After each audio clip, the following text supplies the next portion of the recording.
ಇದು ಬಹಳ ನಂಗೆ ಅರ್ಥ ಆಗಲ್ಲ. ಹೇಗೆ ಇವರೆಲ್ಲ ಯೋಚನೆ ಮಾಡ್ತಾರೆ, ಯಾವ ರೀತಿಯಾಗಿ ಕಂಪೇರ್ ಮಾಡ್ಕೊಳ್ತಾರೆ ಅಂತೇಳಿ. ನಾಲ್ವಡಿ ಕೃಷ್ಣರಾಜ ಒಡೆಯರ್ಗಿಂತ ಸಿದ್ದರಾಮಯ್ಯನವರು ಮೈಸೂರನ್ನು ಹೆಚ್ಚು ಅಭಿವೃದ್ಧಿಪಡಿಸಿದ್ದಾರೆ ಅನ್ನುವಂಥ ಯತೀಂದ್ರ ಸಿದ್ದರಾಮಯ್ಯನವರ ಹೇಳಿಕೆ ಈಗ ವ್ಯಾಪಕ ಟೀಕೆಗೆ ಗುರಿಯಾಗಿದೆ. ಸಿಎಂ ಪುತ್ರನ ಹೇಳಿಕೆಗೆ ಬಿಜೆಪಿ ನಾಯಕರು ತೀವ್ರ ವಿರೋಧವನ್ನು ವ್ಯಕ್ತಪಡಿಸಿದ್ದಾರೆ. ವಿಪಕ್ಷ ನಾಯಕ ಅಶೋಕ್ ನಾಲ್ವಡಿ ಕೃಷ್ಣರಾಜ ಒಡೆಯವರನ್ನು ಹೋಲಿಸಿದ್ದು ಹಾಸ್ಯಾಸ್ಪದ. ಯತೀಂದ್ರ ಕ್ಷಮೆಗೆ ಆಗ್ರಹಿಸಿದ್ದಾರೆ. ಇನ್ನು ಮೈಸೂರು ಸಂಸದ ಒಡೆಯರ್ ಕುಟುಂಬಸ್ಥರಾದ ಯದುವೀರ್ ಒಡೆಯರ್ ಅವರು ಮಹಾರಾಜರು ಅವರ ಕೆಲಸವನ್ನು ಮಾಡಿದ್ದಾರೆ, ಸಿಎಂ ಇವರ ಕೆಲಸ ಮಾಡಿದ್ದಾರೆ ಎಂದಿದ್ದಾರೆ. ಮಾಜಿ ಸಂಸದ ಪ್ರತಾಪ್ ಸಿಂಹ ಸಿದ್ದರಾಮಯ್ಯನವರು ಇಷ್ಟು ದಿನ ಅರಸುಗಿಂತಲೂ ಕೂಡ ದೊಡ್ಡವರು ಅಂತ ಹೇಳ್ಕೊಳ್ತಾ ಇದ್ರು. ಇನ್ನೊಂದು 10 ವರ್ಷ ಸಿಎಂ ಏನಾದರೂ ಆಗ್ಬಿಟ್ರೆ ಅವರು ನಾಡದೇವತೆಗಿಂತ ದೊಡ್ಡವರು ಆಗಿಬಿಡುತ್ತಾರೇನೋ ಅಂತ ಛೇಡಿಸಿದ್ದಾರೆ. ಇತ್ತ ಹಾಸನದಲ್ಲಿ ಸಿಎಂ ಬಿಜೆಪಿಗಿಂತ ಹೆಚ್ಚು ಅಭಿವೃದ್ಧಿ ಮಾಡಿದ್ದೀನಿ ಅಂತ ಅವ್ರ ಮಾತನ್ನು ತೇಲಿಸಿಬಿಟ್ಟಿದ್ದಾರೆ. ಇತ್ತ ಸಚಿವ ಎಂ ಬಿ ಪಾಟೀಲ್ ಇಬ್ಬರೂ ಕೂಡ ದೇಶಕ್ಕೆ ದೊಡ್ಡ ಸೇವೆ ಮಾಡಿದ್ದಾರೆ. ನಾಲ್ವಡಿ ಒಡೆಯರವರು ಕನ್ನಂಬಾಡಿ ಅಣೆಕಟ್ಟು ಕೊಟ್ಟಿದ್ರೆ ಕ್ಷೀರಭಾಗ್ಯ, ಅನ್ನಭಾಗ್ಯ, ಕೃಷಿ ಭಾಗ್ಯದಂಥ ಯೋಜನೆಗಳನ್ನು ಇಡೀ ರಾಜ್ಯಕ್ಕೆ ಸಿಎಂ ನೀಡಿದ್ದಾರೆ ಅಂದಿದ್ದಾರೆ. ಯತೀಂದ್ರ ಅವರು ತಮ್ಮ ತಂದೆ ನಾಲ್ವಡಿ ಕೃಷ್ಣರಾಜ ಒಡೆಯರಂತೆ ಕೆಲಸ ಮಾಡಿದ್ದಾರೆ ಅನ್ನೋ ಒಂದು ಪ್ರಶ್ನೆ ಅನುದಾನವನ್ನು ನಮ್ಮ ತಂದೆ ಕೊಟ್ಟಿದ್ದಾರೆ. ಬಿಜೆಪಿಗಿನ್ನ ಜಾಸ್ತಿ ಮಾಡಿದ್ದೀವಿ ನಾವು, ಬಿಜೆಪಿಯವರು ಏನು ಮಾಡಿಲ್ಲ, ನಾವು ಮಾಡಿದ್ದೀವಿ. ಮುಖ್ಯಮಂತ್ರಿ ಅವರು ಇರ್ಬೋದು, ಈಗ ಡಾಕ್ಟರ್ ಯತೀಂದ್ರ ಅವರು ಇರ್ಬೋದು, ನಾನು ಇವ್ರಿಗಿಂತ ಜಾಸ್ತಿ ಅವ್ರಿಗಿಂತ ಜಾಸ್ತಿ ಹೇಳೋದ್ ಬದಲು ಆವತ್ತು ಅವ್ರು ಮಾಡಿರೋ ಕೆಲಸ, ನಾಲ್ವಡಿ ಅವ್ರು ಇರ್ಬೋದು, ಅವರ ತಂದೆ ಚಾಮರಾಜ ಒಡೆಯರ್ ಇರ್ಬೋದು, ಅವ್ರು ಮುಂದೆ ಬಂದಿರುವಂಥ ಜಯಚಾಮರಾಜ ಒಡೆಯರ್ ಇರ್ಬೋದು. ಇಲ್ಲಿ ಜನಸಾಮಾನ್ಯರಿಗೆ ಸತ್ಯ ಗೊತ್ತಿದೆ. ನಾನು ಹೇಳೋದ್ಗಿಂತ ಜಾಸ್ತಿ ನಮ್ಮ ವಂಶದವ್ರು ನಾನು ಮಾತಾಡೋದ್ರಲ್ಲಿ ಏನು ಅರ್ಥ ಇಲ್ಲ.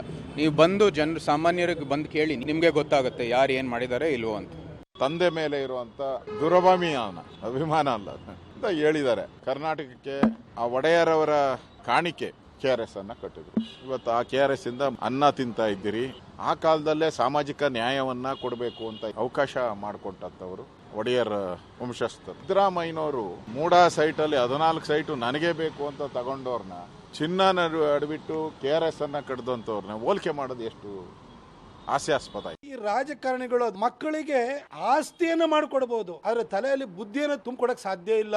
ಇದು ಯತೀಂದ್ರ ಅವರ ಬಾಯಿಂದ ಬಂದಿರುವಂತ ಅವರ ಮನದಾಳದ ಮಾತು ಮಾತ್ರ ಅಲ್ಲ, ಅದು ಅವರ ತಂದೆಯವರಾದಿರುವಂತ ಸಿದ್ದರಾಮಯ್ಯನವರ ಅಂತರಾಳದ ಭಾವನೆನೂ ಕೂಡ ಇದೇ ಆಗಿದೆ. ಸಿದ್ದರಾಮಯ್ಯನವರಿಗೆ ಮಹಾರಾಜರ ಕುಟುಂಬದ ಬಗ್ಗೆ ಅಪಾರವಾದಂತಹ ದ್ವೇಷ. ಇನ್ನು ಸ್ವಲ್ಪ ದಿನ ಹಿಂಗೆ ಹೋಯ್ತು ಅಂತಂದ್ರೆ ದೇವರಾಜ ಅರಸು ನಾಲ್ವಡಿ ಮಾತ್ರ ಅಲ್ಲ, ನಾಡದೇವತೆ ಚಾಮುಂಡೇಶ್ವರಿಗಿಂತ ತಾನೇ ದೊಡ್ಡವನು ಅಂತ ಹೇಳಿ 88 kg ಇದ್ದವರು ಈಗ 72 kg ಬಂದಿದ್ದಾರೆ. ಅಂದ್ರೆ 16 kg ವೆಯ್ಟ್ ಲಾಸ್ ಮಾಡ್ಕೊಂಡಿದ್ದಾರೆ. ಮೊದಲ ದಪ್ಪ ಬಾಳದಿ, ಎಷ್ಟು ಮೇಯ್ ಬಿಟ್ಟಿದಿ, ಎಷ್ಟು ದಪ್ಪದಿ ಅಂತೇಳಿ ನನ್ಗೆ ಹಾಸ್ ಮಾಡ್ತಿದ್ದು. ಈಗಿಲ್ಲ, ಈ ಸಲ ಬಾಳ ಸಣ್ಣ ಹುಡುಗಿಗೆ ಕಾಣತ್ತೆ ನನಗೆ ಜನರು ಅಂತ. ಇದಕ್ಕೆ ಯಾವ ಸೈಡ್ ಎಫೆಕ್ಟ್ ಇಲ್ಲ. ನನ್ನ ಜೀನಿ ಸ್ಲಿಮ್ ತೊಗೊಂಡ್ ಫುಲ್ ಖುಷಿ ಇದೆ. ನೋಡಿ, ಇದು ಅತ್ಯಂತ ಒಂದು ರೀತಿಯಾಗಿ ಬಾಲಿಶವಾಗಿ ಕೊಡುವಂಥದ್ದು. ಕಂಪೇರ್ ಮಾಡ್ಕೊಳ್ಬಾರ್ದ್ರಿ. ಮಾನ್ಯ ಡಾಕ್ಟರ್ ಸಾಹೇಬ್ರೆ, ಯತೀಂದ್ರ ಅವರೇ, ನೀವು ಡಾಕ್ಟ್ರು, ಇತಿಹಾಸವನ್ನು ಓದಿದ್ದಿದ್ರೆ ಈ ರೀತಿಯಾಗಿ ಕಂಪೇರ್ ಮಾಡ್ಕೊಳ್ಳಿ. ಈಗ ಹಳೆ ಮೈಸೂರು ಭಾಗದಲ್ಲಿರುವಂಥವ್ರು ಮತ್ತು ಜೊತೆಗೆ ಇಡೀ ರಾಜ್ಯದಲ್ಲಿರುವಂಥವರು ಪ್ರತಿಯೊಬ್ಬರೂ ಕೂಡ ನಾಲ್ವಡಿ ಕೃಷ್ಣರಾಜ ಒಡೆಯರ್ ಅವರನ್ನು ನೆನಪು ಮಾಡ್ಕೊಳ್ಬೇಕು, ಪೂಜಿಸಬೇಕು. ಯಾಕೆ ಅಂತಂದರೆ ಕೊಡುಗೆ ಕೊಟ್ಟಿರುವಂಥದ್ದು ಅಪಾರವಾಗಿದೆ. ಒಂದಲ್ಲ ಎರಡಲ್ಲ ಅವ್ರು ಕೊಟ್ಟಿರುವಂಥದ್ದು. ಸಾಂಸ್ಕೃತಿಕವಾಗಿ ಅವ್ರು ಕೊಡುವಂಥ ಕೊಡುಗೆ ಯಾವ ರೀತಿಯಲ್ಲಿದೆ ನೋಡ್ಕೊಳ್ಳಿ. ಅದಾದ ನಂತರ ಧಾರ್ಮಿಕವಾಗಿ ಅವ್ರು ಕೊಟ್ಟಿರುವಂಥದ್ದು ಹೇಗಿದೆ ತಿಳ್ಕೊಳ್ಳಿ. ಅದಾದ ನಂತರ ಆರ್ಥಿಕವಾಗಿ ಯಾವ ರೀತಿಯಾಗಿ ಮಾಡಿದ್ದಾರೆ ತಿಳ್ಕೊಳ್ಳಿ. ಸಾಮಾಜಿಕವಾಗಿ, ಶೈಕ್ಷಣಿಕವಾಗಿ, ಆರೋಗ್ಯ, ನೀರಾವರಿ, ಒಂದಾ ಎರಡ ನೀವೀಗ ಪ್ರಾಥಮಿಕ ಮತ್ತು ಮಾಧ್ಯಮಿಕ ಶಿಕ್ಷಣವನ್ನು ಉಚಿತವಾಗಿ ಅನ್ನುವಂಥದ್ದನ್ನು ಹೇಳ್ತಾ ಇದ್ರು. ಅವರು ಅವತ್ತೇ ಉಚಿತ ಶಿಕ್ಷಣದ ವಿಚಾರದಲ್ಲಿ ಮಾತನಾಡಿದರು. ಅದರಲ್ಲೂ ಕೂಡ ಕಡ್ಡಾಯ ಅನ್ನುವಂಥದ್ದನ್ನು ಅವತ್ತೇ ಮಾಡಿದರು. ನೀರಾವರಿ ವಿಚಾರದಲ್ಲಿ ಅವತ್ತೇ ಅವರು ಹೇಳಿದರು. ನಾನು ಉತ್ತರ ಕರ್ನಾಟಕದವರಾದರೂ ಕೂಡ ಹಳೆ ಮೈಸೂರು ಭಾಗದಲ್ಲಿ ನಾಲ್ವಡಿ ಕೃಷ್ಣರಾಜ ಒಡೆಯರ್ ಅವರು ಏನು ಕೊಡುಗೆ ಇದೆ ಅನ್ನೋದನ್ನು ಅರ್ಥಕೊಂಡಿದ್ದೀನಿ. ಹಳೆ ಮೈಸೂರು ಭಾಗದಲ್ಲಿರುವಂಥವ್ರು ನಿಮಗೆ ಗೊತ್ತಿಲ್ಲ ಅಂದರೆ ಏನ್ರಿ ಮಾಡೋಣ? ಯಾವುದನ್ನು ಕಂಪೇರ್ ಮಾಡ್ಕೊಳ್ತಾ ಇದ್ದೀರಾ ನೀವು? ಆ ಪುರುಷನನ್ನು ಅವ್ರು ಇಲ್ಲದೆ ಇದ್ದಿದ್ರೆ ನೀರಾವರಿಗೆ ಬಡ್ಕೊಳ್ತಾ ಇದ್ರಿ. ಇವತ್ತು ಹಳೆ ಮೈಸೂರು ಭಾಗದಲ್ಲಿ ನೀರಿಗೋಸ್ಕರ ಬಡ್ಕೊಳ್ತಾ ಇದ್ರಿ. ಅದ್ರ ಪಾಡಿಗೆ ಅದು ಹರ್ಕೊಂಡು ಹೋಗ್ತಾ ಇತ್ತು ಕಾವೇರಿ, ಒದ್ದಾಡ್ತಾ ಇದ್ರಿ ನೀವು. ಅವರು ಕಂಪೇರ್ ಮಾಡ್ಕೊಳ್ತಾ ಇದ್ದೀರಾ. ಏಷ್ಯಾ ಖಂಡದಲ್ಲೇ ಮೊದಲನೇ ಬಾರಿ ಜಲವಿದ್ಯುತ್ತನ್ನು ತಂದಿರುವಂಥದ್ದು ನಾಲ್ವಡಿ ಕೃಷ್ಣರಾಜ ಒಡೆಯರ್ ಅವರು. ಒಂದಾ ಎರಡ? ಮೈಸೂರು ವಿಶ್ವವಿದ್ಯಾಲಯ ಯಾರದ್ದು ಕೊಡುಗೆ? ವಾಣಿವಿಲಾಸ್ ಡ್ಯಾಮ್ ಯಾರದ್ದು? KRS ಯಾರದ್ದು? ಎಷ್ಟಿದೆ ನಿಮ್ಗೆ ಲಿಸ್ಟ್ಗಳನ್ನು ಕೊಡ್ತಾ ಹೋದ್ರೆ ಸಾಲು ಸಾಲಿ ಪಟ್ಟಿಯನ್ನು ಕೊಡಬಲ್ಲೆ. ಭದ್ರಾವತಿ ಕಬ್ಬಿಣದ ಉಕ್ಕಿನ ಕಾರ್ಖಾನೆ ಯಾರು? ಮೈಸೂರು ಸ್ಯಾಂಡಲ್, ಮೈಸೂರಿನಲ್ಲಿ ನಿಮಗೆ ಆಯಿಲ್ ಮಿಲ್ ಅಂತಿದೆ, ಅದನ್ನು ತಂದವರು ಯಾರು?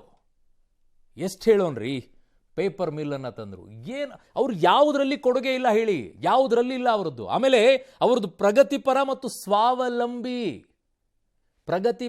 ಸ್ವಾವಲಂಬಿ, ಅದರ ಜೊತೆಗೆ ಸ್ವಹಿತಕ್ಕಾಗಿ ಮಾಡಲಿಲ್ಲ. ಅವರು ಸ್ವಹಿತಕ್ಕಾಗಿ ಮಾಡಲಿಲ್ಲ, ಎಲ್ಲವನ್ನ ಕೂಡ ಸಾರ್ವಜನಿಕರ ಹಿತಕ್ಕೋಸ್ಕರ ಮಾಡಿದರು. ಎಷ್ಟು ರಾಜಕಾರಣಿಗಳು ಮಾಡ್ತಾ ಇದ್ದೀರಾ ಅಂಥದ್ದು ಶೋಮೆ? ಆಮೇಲೆ ಕನಿಷ್ಠ ಕಾಮನ್ ಸೆನ್ಸ್ ಬೇಕು. ಈಗ ಸಂವಿಧಾನದ ಅಡಿಯಲ್ಲಿ ನೀವೆಲ್ಲ ಇದ್ದೀರಾ, ನಿಮ್ಮ ಹತ್ರ ಎಲ್ಲ ಬಂದಿದೆ ಸಂಪನ್ಮೂಲಗಳು. ಅವತ್ತು ಯಾವ ಸಂಪನ್ಮೂಲಗಳು ಇಲ್ಲ, ಬ್ರಿಟಿಷರ ಆಳ್ವಿಕೆ ಇತ್ತು ಆ ಸಂದರ್ಭದಲ್ಲಿ. 1902ರಿಂದ 1940 ಅವರ ಅವಧಿ. ಆ ಅವಧಿಯಲ್ಲಿ ಬ್ರಿಟಿಷರ ಆಡಳಿತದ ಮಧ್ಯದಲ್ಲಿ ಸ್ವತಂತ್ರ ಸಿಕ್ಕಿರಲಿಲ್ಲ. ಅದರ ಮಧ್ಯದಲ್ಲಿ ಅವರು ಮಾಡಿರುವಂಥ ಸಾಧನೆಗಳನ್ನು ನೀವು ಈಗ ಕಂಪೇರ್ ಮಾಡ್ಕೊಳ್ತಾ ಇದ್ದೀರಾ. ಒಂದು ಹೇಳಿ ಯತೀಂದ್ರ ಅವರೇ, ಈಗ ನಾನು ಹೇಳಿದ್ನಲ್ಲ ಲಿಸ್ಟ್, ಇಂಥದ್ದು ಒಂದು ಹೇಳಿ ನನಗೆ ಸಿದ್ದರಾಮಯ್ಯನವರು ಇಂಥದ್ದು ಕೊಡುಗೆ ಕೊಟ್ಟಿದ್ದಾರೆ. ಅನ್ನಭಾಗ್ಯದ ಬಗ್ಗೆ ಮಾತನಾಡ್ತೀರಾ. ಅನ್ನಭಾಗ್ಯ ನಿಮ್ಮದಲ್ಲ. ಅನ್ನಭಾಗ್ಯವನ್ನ ಮನಮೋಹನ್ ಸಿಂಗ್ ಅವರು ಇದ್ದಂಥ ಸಂದರ್ಭದಲ್ಲಿ ಫುಡ್ ಸೆಕ್ಯೂರಿಟಿ ಬಿಲ್ನ ಅಡಿಯಲ್ಲಿ ತಂದಿರೋದು. ಪ್ರತಿಯೊಬ್ಬರು ಕೂಡ ಹಸಿವಿನಿಂದ ಇರಬಾರದು ಅಂತೇಳಿ ಫುಡ್ ಸೆಕ್ಯೂರಿಟಿ ಆಕ್ಟ್ ಅಡಿಯಲ್ಲಿ ಬಂತದು. ಅದು ನಿಮ್ಮ ಹೆಸರು ಹೇಳ್ಕೊಂಡು ಅನ್ನಭಾಗ್ಯ ನಾನು ಕೊಟ್ಟೆ ಅಂತ ಹೇಳಿ. ಎಲ್ಲಿದೆ ನಿಮ್ಮದು? ಒಂದು ತೋರಿಸಿ ನನಗೆ. ಮೈಸೂರಿಗೆ ಕೊಡುಗೆ ಇದೆ, ಆಯಿತು. ಮೈಸೂರಿಗೆ ಕೊಡುಗೆ ಇಲ್ಲದೆ ಬಜೆಟ್ನಲ್ಲಿ ಘೋಷಣೆ ಮಾಡಕ್ಕೆ ಹೇಳಿ. ಪ್ರಿಯಾರಿಟಿ ಅದು ಮೂಲಭೂತ ಸೌಕರ್ಯಗಳನ್ನು. ಅವಾಗ ಮೂಲಭೂತ ಸೌಕರ್ಯಗೋಸ್ಕರ ಹೋರಾಡಿದ್ರು ನಾಲ್ವಡಿ ಕೃಷ್ಣರಾಜ ಒಡೆಯರವರು. ಮನೆಯಲ್ಲಿರುವಂಥ ಚಿನ್ನವನ್ನು ಅಡ ಇಟ್ಟರು. ನಿಮ್ಮ ಮನೆಯಲ್ಲಿರುವಂಥದ್ದು ಎಷ್ಟು ಅಡ ಇಟ್ಬಿಟ್ಟು ಏನು ಮಾಡಿದ್ರಿ? ಕಟ್ಟಿರೋ ಟ್ಯಾಕ್ಸನ್ನು ವಸೂಲಿ ಮಾಡಿ ಅಂತ ಹೇಳಿದ್ರಲ್ಲ. 1,20,000 ಕೋಟಿ ಅಲ್ಲ, 1,20,00,000 ಏನಿದೆ ವಸೂಲಿ ಮಾಡಿ ಅಂತ ಹೇಳಿದ್ರಲ್ಲ, ಗನ್ಸಾಲ್ ಅಂತ ಹೇಳಿ. GST ನಂಬರ್ 2 ಅಲ್ಲಿ ಇದೀವಿ, ನಂಬರ್ 1ಗೆ ಬರಬೇಕು ಅಂತ ಹೇಳಿ ಟ್ಯಾಕ್ಸ್ ವಸೂಲಿ ಮಾಡಿ ಮಾಡಿ ಮಾಡಿ ಮಾಡಿ ಕೊಟ್ರಿ. ಗ್ಯಾರಂಟಿಗಳ ಸ್ಕೀಮ್ ನಿಮ್ದಲ್ಲ, ಕಾಂಗ್ರೆಸ್ನವ್ರ ಮೇಲಿಂದ ಹೇಳಿದ್ರು, ಅದನ್ನು ಮಾಡಿದ್ದೀರಾ. ಯಾವುದಿದೆ ಮಾನ್ಯ ಸಿದ್ದರಾಮಯ್ಯನವರೇ? ನಿಮ್ಮ ಮಗ ಹಂಗೆ ಹೇಳಿದ್ದಾರೆ ಅಂತಂದಾಗ ಅಟ್ಲೀಸ್ಟ್ ನೀವು ತಿಳಿದವರಾದರೂ ಹೇಳಬೇಕಿತ್ತಾನೆ, ಡೋಂಟ್ ಕಂಪೇರ್ ವಿತ್ ಹಿಮ್ ಅಂತ ಹೇಳಿ. ಅವರ ಜೊತೆ ಕಂಪೇರ್ ಮಾಡಬೇಡಿ ನನ್ನನ್ನು ಅಂತ ಹೇಳಿ. ಅದನ್ನು ಹೇಳುವಷ್ಟು ಬರಲಿಲ್ವಾ ನಿಮಗೆ? ಯತೀಂದ್ರ ಅವ್ರು ಹೇಳಿದ್ದು ಅವರು, ನೀವು ಹೇಳೋದು ನಾನು BJPಗಿಂತಲೂ ಕೂಡ ಜಾಸ್ತಿ ಮಾಡಿದ್ದೀನಿ. ಏನು ಒಂದಾದರೂ ಹೇಳ್ರಿ, ಇಂಥದ್ದು ಕೊಡುಗೆ ಇದೆ ನನಗೆ. ಆಮೇಲೆ ಈಗ ನಿಮ್ಮನ್ನು ನೆನೆಸ್ಕೊಳ್ಳೋದಲ್ಲ, ನಿಮ್ಮ ಅವಧಿಯೆಲ್ಲ ಮುಗಿದಾದ ನಂತರ ಇನ್ನೊಂದು 10-15 ವರ್ಷ ಆದ ನಂತರ ಜನ ಅವಾಗ ಡಿಸೈಡ್ ಮಾಡ್ತಾರೆ, ಹಾಂ ಸಿದ್ದರಾಮಯ್ಯನವ್ರದ್ದು ಕೊಡುಗೆ ಇದಿತ್ತು ಅಂತ ಹೇಳಿ. ನಿಮ್ಮನ್ನು ನೀವೇ ಹೊಗಳುತ್ತಾ ಹೋಗ್ಬಿಟ್ರೆ, ದೇವರಾಜ್ ಅರಸೂರ್ ಜೊತೆಗೆ ನಾನು ಎಲ್ಲವೂ ನೀವೇ ಹೇಳ್ಕೊಂಡು ಹೋಗ್ತಾರೆ. ಯು ಕಾಂಟ್ ಕಂಪೇರ್ ಅವ್ರ ಜೊತೆಗೆ. ಹೋರಾಟದ ಹಾದಿಯಿಂದ ಬಂದಂಥವ್ರು ಅಲ್ಲ ನೀವು. ನಿಮಗೆ ತಟ್ಟೆಯಲ್ಲಿ ಅನ್ನ ಇಟ್ಟು ಬಂದು ಕೂತ್ಕೊಂಡಿರುವಂಥದ್ದು ಅಧಿಕಾರದಲ್ಲಿದ್ರು. ಕಾಂಗ್ರೆಸ್ ಪಕ್ಷವನ್ನು ಕಟ್ಟಿದ್ರಾ ಸಿದ್ದರಾಮಯ್ಯನವರು?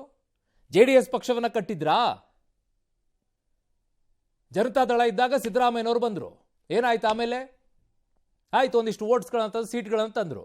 ಕಟ್ಟಿರುವಂಥದ್ದು ಹೋರಾಟ ಏನಿದೆ? ಬಂಗಾರಪ್ಪನವ್ರ ರೀತಿಯಲ್ಲಿ, ಇಲ್ಲ ದೇವರಾಜ್ ಅರಸು ಅವರ ರೀತಿಯಲ್ಲಿ ಏನಿದೆ? ಕಾಂಗ್ರೆಸ್ಸಲ್ಲಿ ಅಧಿಕಾರಕ್ಕೆ ಬಂದರೆ ಅಧಿಕಾರ ಸಿಕ್ತು, ಪವರ್ ಎವ್ರಿ ಟೈಮ್ ಪವರಲ್ಲಿದ್ದೀರಾ. ನೀವು ಬಂದ್ರಿ, ನಿಮ್ಮ ಜೊತೆಗೆ ಊಟ ಆಯಿತು, ನಿಮ್ಮ ಜೊತೆಗೆ ಊಟ ಮಾಡುವಂಥವ್ರು ಚೆನ್ನಾಗಿ ಊಟ ಮಾಡಿದರು. ಇಲ್ಲ ಹೇಳಿ, ಒಂದು ಪಟ್ಟಿ ಬಿಡುಗಡೆ ಮಾಡಿ ಡಾಕ್ಟರ್ ಯತೀಂದ್ರ ಅವರೇ, ಏನಿದೆ ಸಾಧನೆ, ಇಂಥ ಸಾಧನೆಗಳನ್ನು ಮಾಡಿದ್ದಾರೆ ಅಂತೇಳಿ ಒಂದು ಹೇಳಿ.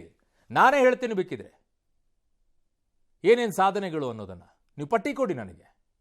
ಸುಮ್ಮನೆ ಹೇಳಿಬಿಟ್ಟು ಅವ್ರ ಜೊತೆ ಕಂಪೇರ್ ಮಾಡಿದ್ರೆ ಅವಮಾನ ಮಾಡಬೇಡಿ ನಾಲ್ವಡಿ ಕೃಷ್ಣರಾಜ ಒಡೆಯರವರಿಗೆ. ಇಡೀ ರಾಜ್ಯ ನೆನಪಿಸ್ಬೇಕು ಅದು. ಜೊತೆಗೆ ಹಳೆ ಮೈಸೂರು ಭಾಗದವರು ಕೈ ಮುಗಿಬೇಕು ಅವರನ್ನು.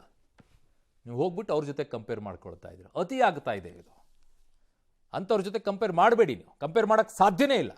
ನೀವು ಅವ್ರಿಗೆ ಸಾಧ್ಯನೂ ಆಗಲ್ಲ. ಅವ್ರಿಗಿಂತಲೂ ಜಾಸ್ತಿ ಜೋಕಿಗೀಡಾಗ್ತೀರ, ನಗೆ ಪಾಟ್ಲಿಗೆ ಅಷ್ಟೇ. ಇನ್ನು ಸಾಮಾನ್ಯವಾಗಿ ಅಧಿಕಾರಿಗಳ ಸಭೆ ಮಾಡುವಂಥದ್ದು ಮುಖ್ಯಮಂತ್ರಿಗಳು, ಉಪಮುಖ್ಯಮಂತ್ರಿಗಳು ಮಾಡ್ತಾರೆ. ಆದರೆ ಕಾಂಗ್ರೆಸ್ನ ಉಸ್ತುವಾರಿ ರಣದೀಪ್ ಸಿಂಗ್ ಸುರ್ಜೇವಾಲಾ ಅಧಿಕಾರಿಗಳ ಸಭೆ ನಡೆಸಿದ್ದಾರೆ ಅನ್ನೋ ಸುದ್ದಿ ಸಿಕ್ಕಾಪಟ್ಟೆ ಓಡಾಡ್ತಾ ಇದ್ದಾರೆ ಇದು. ಆದರೆ DCM DK ಶಿವಕುಮಾರ್ ಈ ಸುದ್ದಿಯನ್ನು ನಿರಾಕರಿಸಿಬಿಟ್ಟಿದ್ದಾರೆ. ಸುರ್ಜೇವಾಲಾ ಅವರು ಈ ರೀತಿಯ ಸಭೆಯನ್ನು ನಡೆಸಿಲ್ಲ ಅಂತ ಸ್ಪಷ್ಟಪಡಿಸಿದ್ದಾರೆ. ಇನ್ನು ಪರಮೇಶ್ವರ್, DK ಸುರೇಶ್ ಸಹಿತ ಕಾಂಗ್ರೆಸ್ ನಾಯಕರು ಇದೆಲ್ಲ ಅಲ್ಲಗಳೆದು ಬಿಟ್ಟಿದ್ದಾರೆ. ಆದರೆ BJP ನಾಯಕರು ಮಾತ್ರ ಈ ಬೆಳವಣಿಗೆಗೆ ಅಸಮಾಧಾನವನ್ನು ವ್ಯಕ್ತಪಡಿಸಿದ್ದಾರೆ.